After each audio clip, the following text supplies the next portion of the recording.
ఆకలేసేసి బిర్యానీ తిందామని బయటికి వెళ్ళాము. వెళ్ళి బిర్యానీ అయితే ఆర్డర్ చేసాం. నమస్తే అని పెట్టినా అనుకున్నారు, పెట్టలేదు. ఇప్పుడు నమస్తే అని పెట్టగానే కెమెరా అయితే అటువైపు దింపాడు. నేను చిన్నప్పుడు వీటిని చూసి ఏంటివో కలర్ కలర్ గా ఉన్నాయి ఏంటి అనుకున్నాను. పెద్దగా తెలిసింది ఇవి కుకుంబర్ క్యారెట్ అని. కాకపోతే కుకుంబర్ నాకు చిన్నప్పుడే తెలుసు, డ్రైవర్ కూడా వేసుకోలేప్పుడు నేను, కాకపోతే షెడ్ వేసుకున్నా. కుకుంబర్ ని దోసకాయ అంటారని పెద్దగా తెలిసింది. చిన్నప్పుడు కుకుంబర్ అంటే కుకుంబరే అనుకున్నా. మనకైతే సూప్ ఇచ్చారు, చాచు. టెస్ట్ చేస్తే అర్థమైంది వారం కిందటిదని. ఇటువైపు రాకండి చాచు గారు.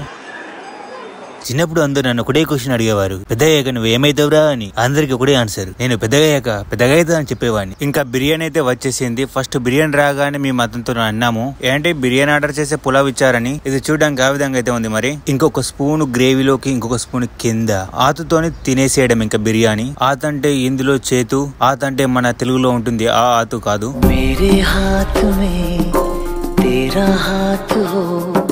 ఇంకా బిర్యానీ అయితే మొత్తం ఓట్ చేసాము. బిర్యానీలో రైస్ సరిపోతే మళ్ళీ అయితే అడిగాము. దుబాయ్లో మీరు బిర్యానీ తిన్న తర్వాత రైస్ సరిపోతే అడగండి, ఇస్తారు హాఫ్ ప్లేట్.